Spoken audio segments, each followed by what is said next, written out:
Crawford here with Patty Loveless. I gotta say, that's a little bit more the country image of the clothing and stuff. And here you are today, sitting here in this very chic, I don't know, Richard Tyler suit. This is actually an Armani this time. See, exactly. But I do like Richard Tyler. Yes, I thought you wore Richard Tyler as well. So, but it's funny. I mean, do you ever get tired of like that image, like Country Music Awards? The fashion there is like unbelievable, like so different than anyone would wear anywhere. Well, you know, when I first came to Nashville, that was the image of, you know, skirts below the knee and a little bit poofed out and ruffles. And, more is more. And and then, you know, of course, it went through a time there when the looks kind of changed. You know, we had the real tight, sleek pants and started getting more into the disco kind of feel, right. But urban cowboy. Urban cowboy. Thank you. But a lot of looks have changed. I mean,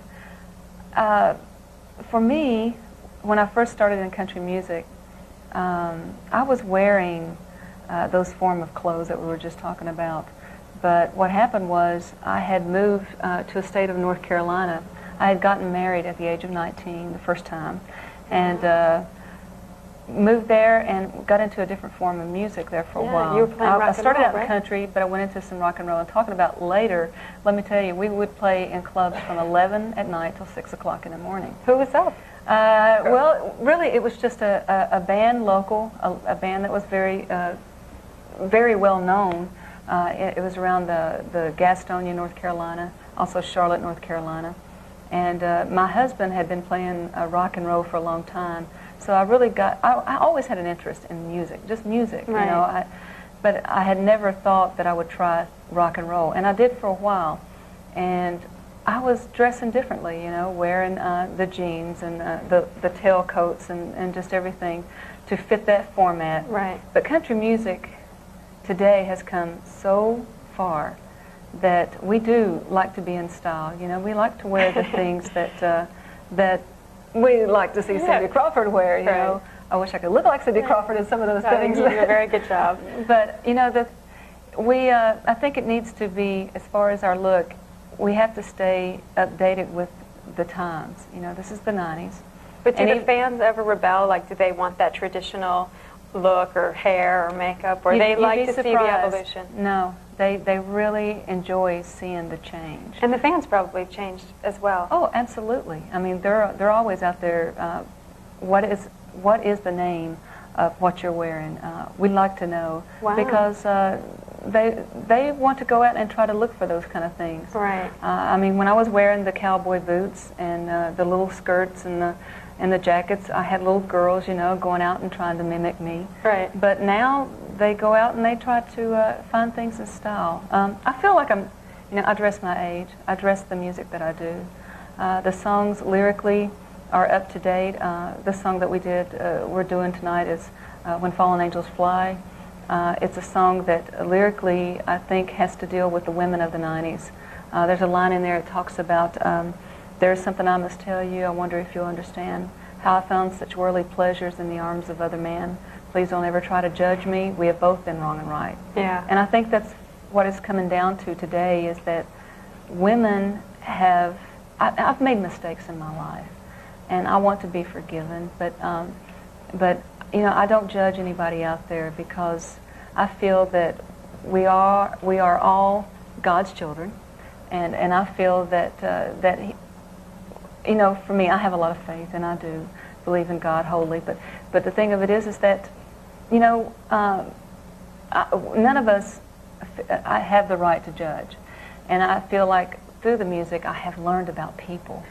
That we all make mistakes. I've made many mistakes. And also, it's like you were talking about, women don't come to most people don't get married at 18 nowadays, so you don't come to the relationship with no baggage. Everyone comes with baggage, and I think when I was when you guys were rehearsing your song, I noticed those lyrics, and I related to them, because, you know, people now come to relationships with a whole lifetime of experience, and like you said, that's what made you who you are in that day. Exactly, and also too, such as there's another song that I did called "Lonely Too Long," that my husband, when we were looking for material, there was a line in it that talked about, well, good morning, tell me how did you sleep last night? You're still smiling, so we must have done something right. I listened to that. And I said, well, honey, I said, this is the 90s, you know, women can say those kind of lyrics. And country music, the reason I'm getting to lyrics is because a long time ago, lyrically, women were, you know,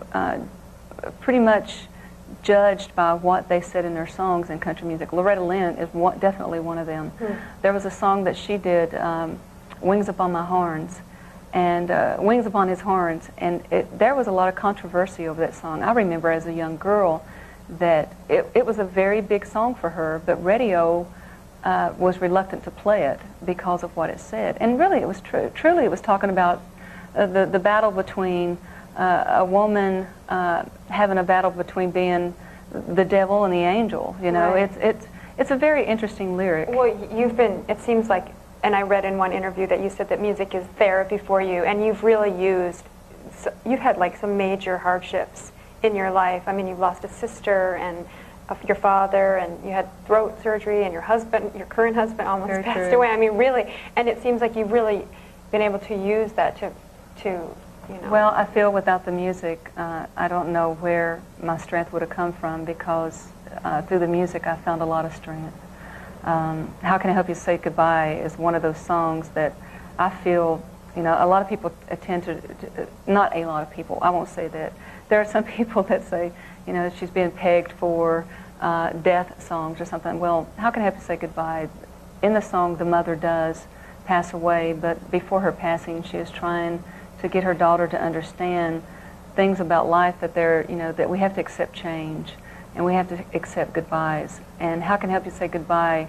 I've had so many people out there to tell me, of all ages, that how this song has helped them through so many things in their life. Oh, yeah. But this song, to me, it's not about death. It's about hope. You know, that it's about that life goes on. Another song that I've recently done on my latest album, the Long Stretch of Lonesome album, Where I'm Bound, is another song that's sort of that it gives you hope. It gives you this feeling of peace within you. And I had to have that because losing my sister was very, very hard.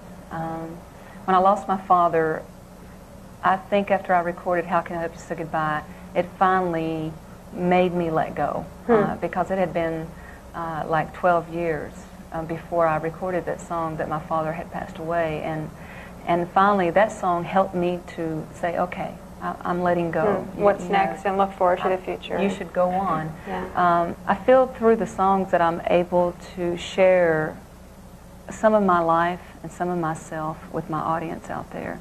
And over the years, I feel that my audience is beginning to read me very, very well. But it also gives them an opportunity to share their stories and their life with me.